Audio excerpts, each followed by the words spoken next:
অফিসের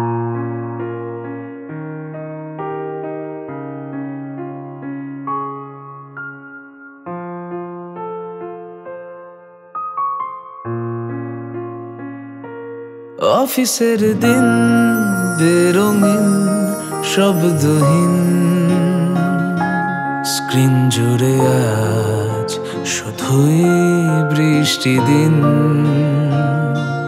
কফির কাপে এক চুমুক আর বিকেল, অনুভূতিরা আজ শুধুই তোর দিকে। একলা রাতে বিছানায় মন শুধু ভাবতে চায় তোর কথা।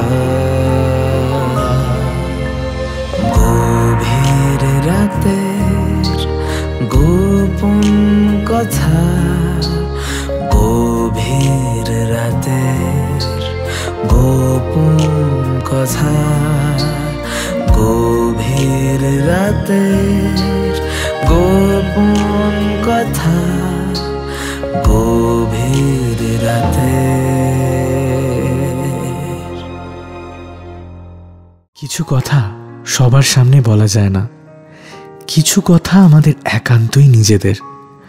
গভীর রাতে উষ্ণতা বাড়াতে এরকমই কিছু গোপন কথা নিয়ে আমাদের গভীর রাতের গোপন কথা। আজকের গল্প অরিত্র দের লেখা অ্যাক্সিডেন্ট।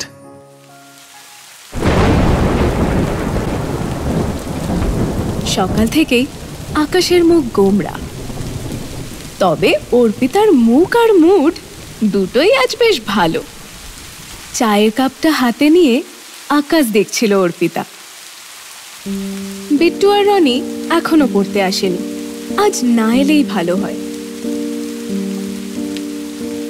অনেকদিন পর অনেকটা আকাশ দেখার সুযোগ অর্পিতা ছাড়তে চায় না। এমনিতে ওর কবিতা টবিতা পায় না, কিন্তু এরকম ওয়েদার ওর খুব প্রিয়। আর ওদের নর্থ কলকাতার পুরনো বাড়িটায় সেই ছোট থেকেই ওর সবচেয়ে আপন একমাত্র এই ছাদটা। স্কুল থেকে বাড়ি ফিরে কত বিকেলে যে সুপ্রিয়া বৈশাখীদের সাথে এই ছাদেই আন্তাক্ষরী খেলে কাটিয়েছে তার ঠিক নেই। যতবারই মন খারাপ হয়েছে ছাদে উঠে ঘন্টার পর ঘন্টা একা সময় কাটিয়েছে ও। অবশ্য একদম একা থাকতো না ও, সোমদা ওদের বাড়ির ছাদ থেকে কনস্ট্যান্টলি ওকে দেখে যেত। অর্পিতারও ব্যাপারটা বেশ ভালোই লাগতো, অন্তত কেউ ওকে পছন্দ করে ভেবে বেশ খুশি হতো। তারপর একদিন ডায়েরির পাতায় লাভ লেটার লিখে এরোপ্লেন বানিয়ে ওর দিকে উড়িয়ে দিয়েছিল। আর বীরেন জেঠু সেটা দেখে ফেলেছিল, আর ব্যাস দুই বাড়ির মধ্যে ঝামেলার সেই শুরু। তারপর সোমদাকে মিশনে পড়তে পাঠিয়ে দিয়েছিল ওরা। ব্রিলিয়েন্ট স্টুডেন্ট ছিল, তাই মিড টার্মেও চান্স পেতে অসুবিধা হয়নি। তারপর সেখান থেকে ব্যাঙ্গালোর। শুধু বৃষ্টিতে ভিজে যাওয়া সেই কাগজের এরোপ্লেনটা আজও যত্ন করে রেখে দিয়েছে অর্পিতা। নীল বল পেনে লেখা শব্দগুলো প্রায় সবই মুছে গেছে, শুধু একটাই লেখা পড়া যায়, হারিয়ে যাবি আমার সাথে।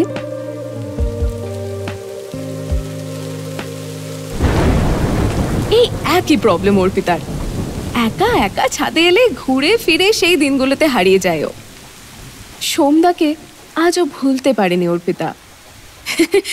ইনফ্যাক্ট এই নিয়ে মায়ের সাথে কতবার চিৎকার চেঁচামেচি। চায়ের শেষটা শেষ করে সিঁড়ি বেয়ে তাড়াতাড়ি নিচে নেমে এলো অর্পিতা।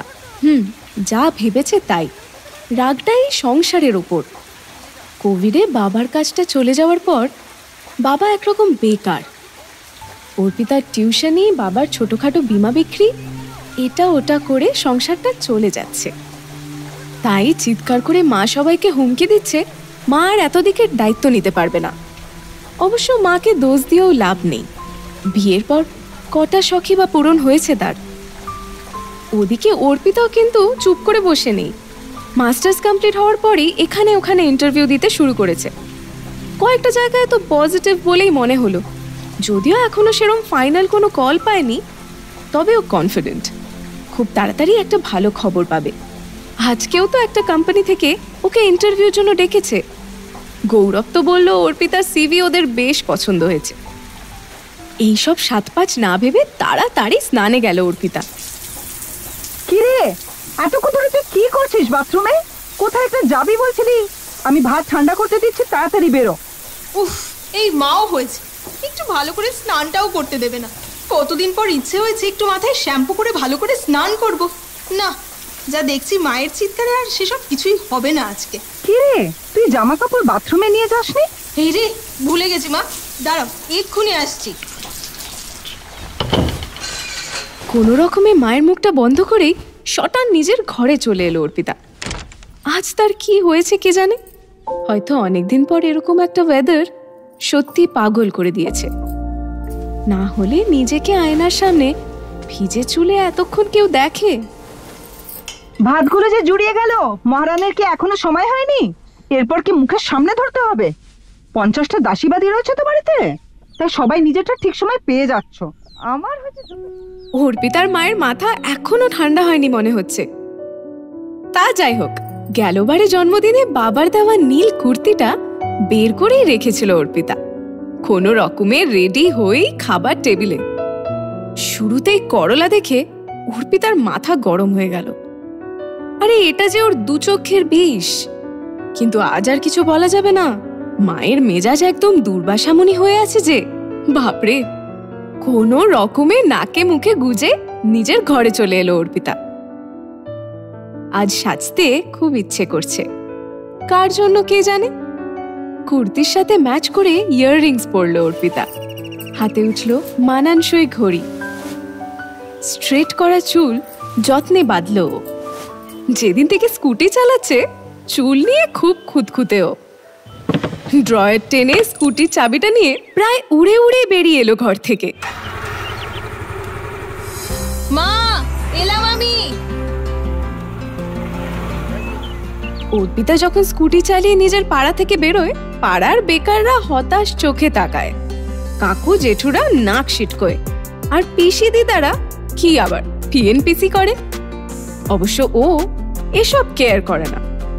আপাতত ইন্টারভিউটা ক্লিয়ার করতেই হবে। কয়েকটা টেন্ডারও বেরিয়েছে গভর্নমেন্টের। একবার পল্টুদার ক্যাফেতেও যাওয়ার আছে। যাক, মোটামুটি টাইমলি বেলেঘাটা কানেক্টরে উঠে পড়েছে। আর ম্যাক্সিমাম 20 মিনিট মতো লাগবে, তারপরেই ইন্টারভিউ। এসব ইন্টারভিউতে দেরি করতে চায় না ও, বরং আগে পৌঁছাতে পারলে একটা বেশ অন্যরকম ইমপ্রেশন তৈরি করা যায়। আরে আরে, দেখে দেখে দাদা, আর একটু দেখে চলো না।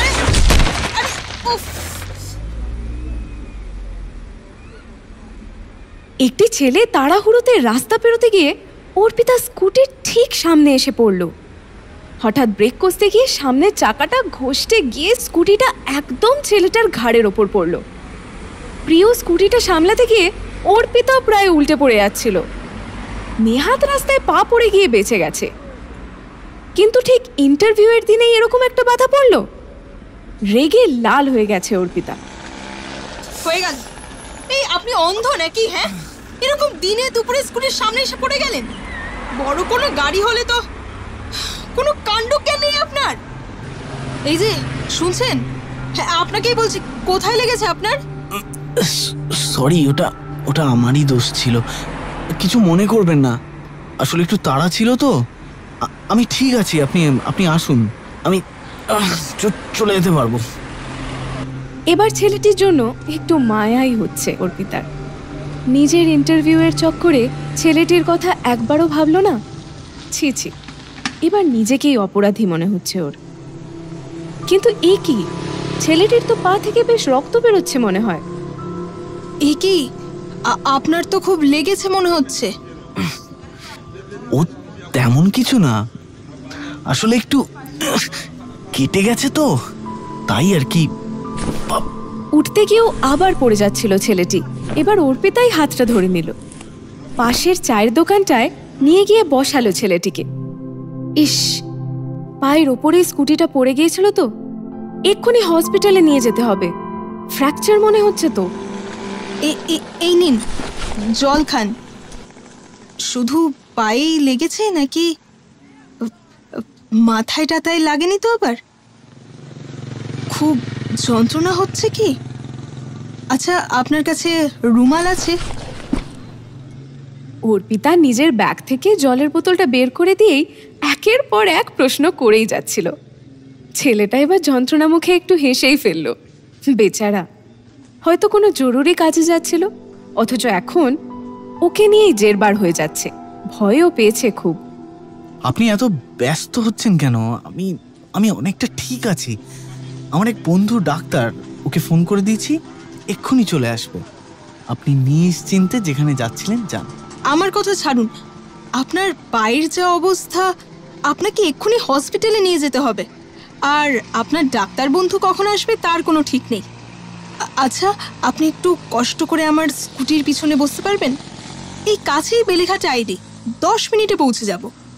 নিজের দায়িত্ববোধ দেখে নিজেই চমকে গেল অর্পিতা। অবশ্য এটা ছাড়া আর কি বা করতে পারে ও? স্কুটিটার একদিকটা একেবারে তুবড়ে গেছে, স্টার্ট নিলে হয়। হ্যাঁ, এই তো, যাক, স্টার্ট নিয়েছে তাহলে। ছেলেটাকে ডাকতে গিয়ে অর্পিতা দেখলো ছেলেটা চুপচাপ ওকেই দেখে যাচ্ছে। বলছি, এটাই বুঝতে পারবেন তো? মনে হচ্ছে পারবো। আর কথা বাড়ালো না ছেলেটি, আস্তে আস্তে উঠে দাঁড়ালো। অর্পিতাই আবার ওর হাতটা ধরল। একটু কষ্ট করেই স্কুটির কাছে এলো ওরা। এতক্ষণে জায়গাটাও ফাঁকা হয়ে গেছে। অর্পিতা স্কুটিতে বসতেই ছেলেটা পা বাঁচিয়ে ওর পিছনে বসার চেষ্টা করলো। অর্পিতা ব্যাপারটা বুঝতে পেরে স্কুটি থেকে নেমে দাঁড়ালো। একটা কাজ করুন, আমি আপনাকে ধরে বসিয়ে দিচ্ছি, আর আপনি বরং আমাকে ধরে বসুন, পারবেন তো? কথাটা বলেই একটু অস্বস্তি হলো অর্পিতার। ছেলেটাও কথাটা শুনে অবাক হয়ে চেয়ে আছে। কিন্তু এখন বোধহয় এসব ভাবার সময় নয়, দেরি হয়ে যাচ্ছে। কি হলো? আপনার হাতটা দিন। হ্যাঁ, সাবধানে সাবধানে। এই তো, একদম এইভাবেই বসবেন, ঠিক আছে? একদম বেশি নড়াচড়া করবেন না কিন্তু।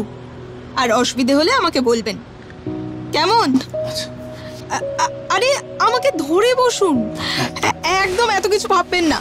যা বলছি এখন সেটাই করুন। কি হলো, ঠিক আছেন তো? হ্যাঁ, ঠিক আছি। হালকা গতিতে ছুটে চলল স্কুটি। লুকিং গ্লাসের ছেলেটার মুখটা দিব্যি দেখতে পাচ্ছে অর্পিতা। চোখে মুখে অস্বস্তি, নেহাত উপায় নেই বলেই অর্পিতাকে ধরে বসেছে ও। হাওয়ায় চুলগুলো উড়ে গিয়ে চোখ দুটোকে ঢেকে দিচ্ছে মাঝে মধ্যেই।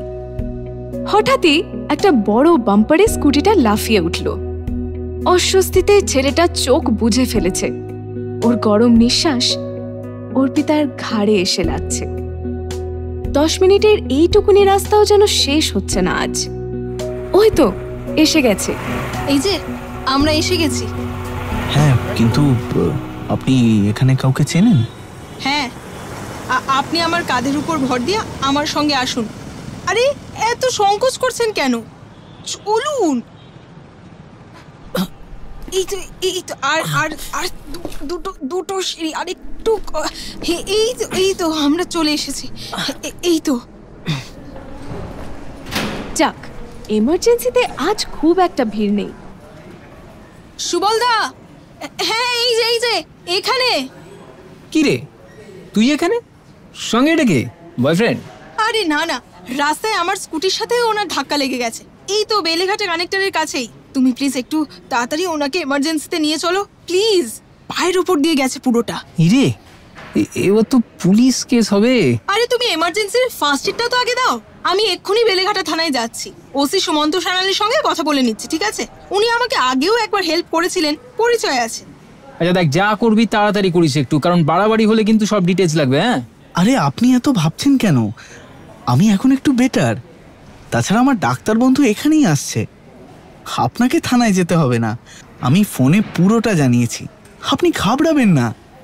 আপনাকে এভাবে হেঁটে আসতে কে বলেছে? ওখানে বসেও তো কথাগুলো বলতে পারতেন নাকি? আপনার ডাক্তার বন্ধুর নাম্বারটা দিন তো আমাকে, আমি একটু কথা বলবো। তা কি নাম আপনার ডাক্তার বন্ধুর? ডক্টর অনির্বাণ রায়, জেনারেল মেডিসিন। এই হসপিটালেই? আপনি অনির্বাণ রায়ের বন্ধু? সেটা এতক্ষণ পরে বলছেন? আসুন আসুন, এক্ষুনি আসুন। হ্যাঁ, একটা স্ট্রেচার নিয়ে তাড়াতাড়ি। আপনার বন্ধু এখানে প্র্যাকটিস করেন নাকি? হ্যাঁ, আর কি, খুব ওয়েল নোন তো, তাই। তাই কি? এই কথাটা আমাকে একবারও বলবেন না? কেন, পায়ের এরকম অবস্থা করলাম বলে? আহা, আপনি এত রেগে যাচ্ছেন কেন? আমি তো বললাম দোষটা আমারই ছিল। আর আপনিই তো বললেন আপনার এখানে জানাশোনা আছে। আপনি এখনো স্ট্রেচারে ওঠেননি? এক্ষুনি উঠুন। আরে ডাক্তার অনির্বাণ রায় আপনাকে দেখবে বলে ওয়েট করছে। এই, তুই একটু এই কাউন্টারে গিয়ে ডিটেলসটা ফিল আপ করে দে তো। চলুন চলুন চলুন, তাড়াতাড়ি চলুন। কিন্তু ওনার নামটাই তো অর্পণ মুখার্জি। আমার ফোনটা আপনি আপাতত রাখুন, লকটা সরিয়ে দিয়েছি, সব ডিটেলস ওখানেই পেয়ে যাবেন।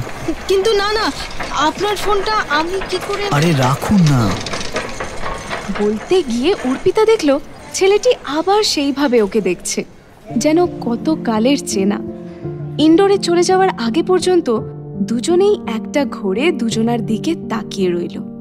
কিরকম একটা অভিমান হচ্ছে ছেলেটির ওপর। আশ্চর্য, ডাক্তারের কথাটা একবারও বলল না ছেলেটি। যাক, ফর্মটা ফিল আপ করেই ও বাড়ি চলে যাবে। ইন্টারভিউটা আজ মিস হলো। গৌরবকে একটা কল করতে হবে, বাড়িতেও জানাতে হবে।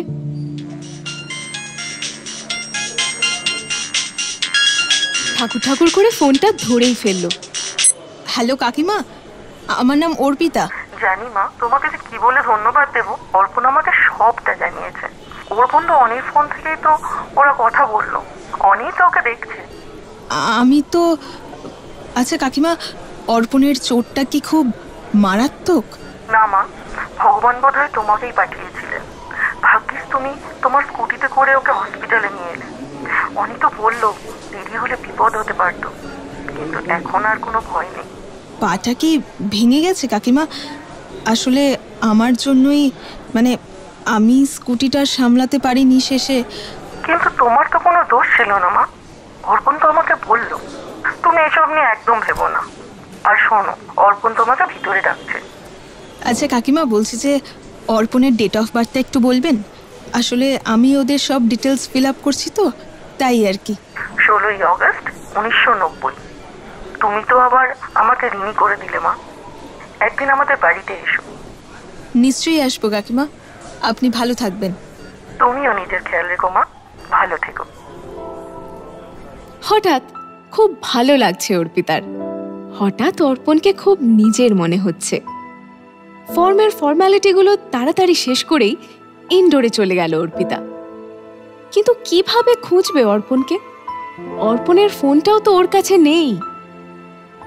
হঠাৎ পাশ থেকে এক নার্সের ডাক। এক্সকিউজ মি ম্যাম, আপনি কি ডক্টর অনির্বাণ রয়ের পেশেন্টের খোঁজ করছেন? হ্যাঁ, আসলে আমি ওনার রুমটা ঠিক খুঁজে পাচ্ছি না। আমার সাথে আসুন, ডক্টর রায় আপনার জন্যই ওয়েট করছেন। পায়ে পায়ে নার্সের সাথে লিফটের সামনে চলে গেল অর্পিতা। ইস, লিফটটাও এখনই বিজি। অর্পিতা যেন একটু বেশি অধৈর্য হচ্ছে, সেটা বুঝতে পেরে নার্স একটু মুচকি হাসলো। অর্পিতার অস্বস্তি হলো, কোনো বাড়াবাড়ি করে ফেললো নাকি ও। থার্ড ফ্লোরে নেমে দুটো রুমের পরেই ডক্টর অনির্বাণ রায়ের চেম্বার। নার্স ওকে রুমে রেখে দিয়ে বেরিয়ে গেল। রুমে ঢুকে অর্পিতা দেখলো অর্পণ একটা বেডে আধশোয়া হয়ে।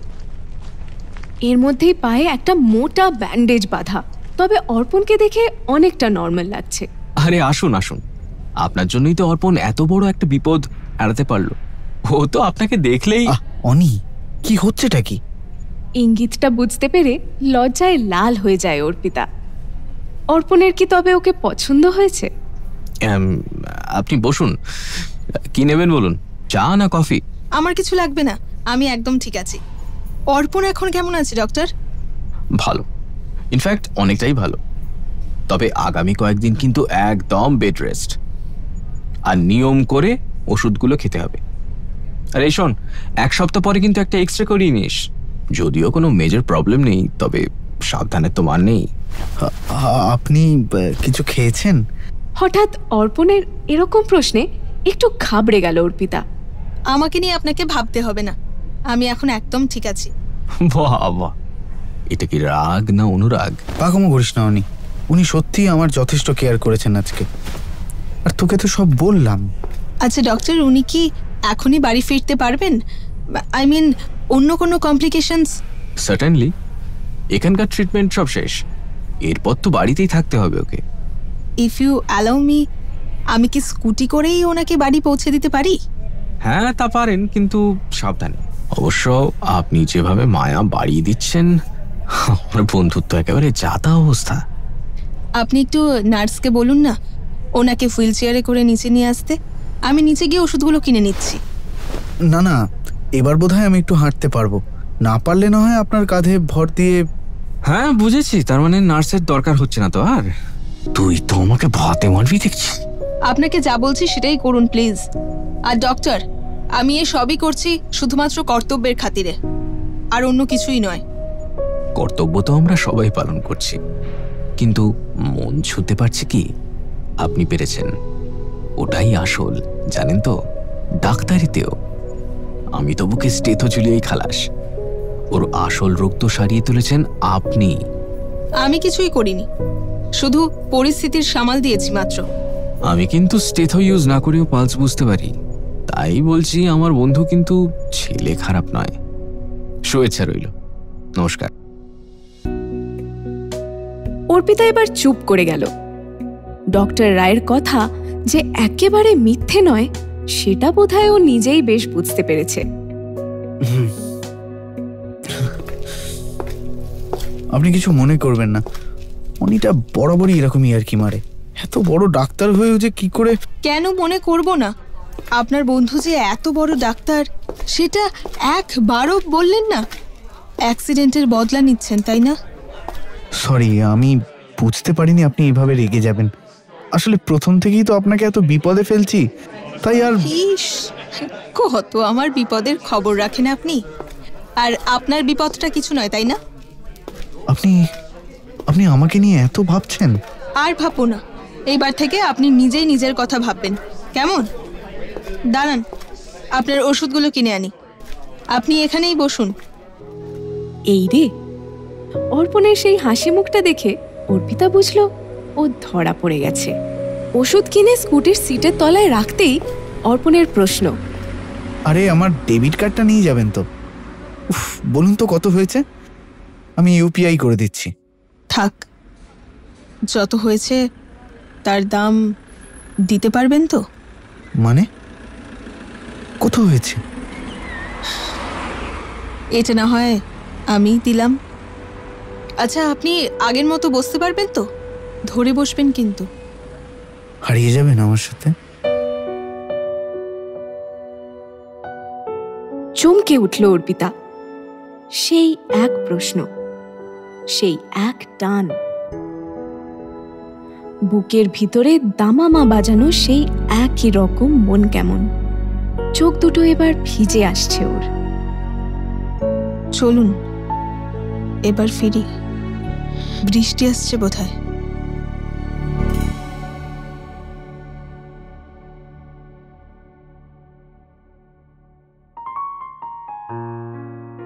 শুনছিলে গভীর রাতের গোপন কথায় আজকের গল্প অ্যাক্সিডেন্ট।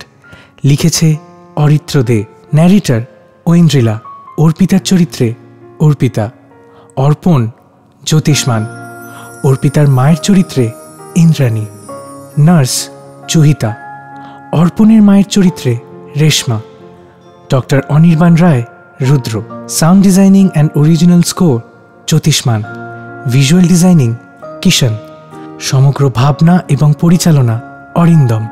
গভীর রাতের গোপন কথায় এরকমই আরও প্রেমের গল্প শুনতে সাবস্ক্রাইব করো আমাদের ইউটিউব চ্যানেল বাংলা ফিভার। আজকের গল্প ভালো লেগে থাকলে লাইক, কমেন্ট এবং শেয়ার করতে ভুলো না।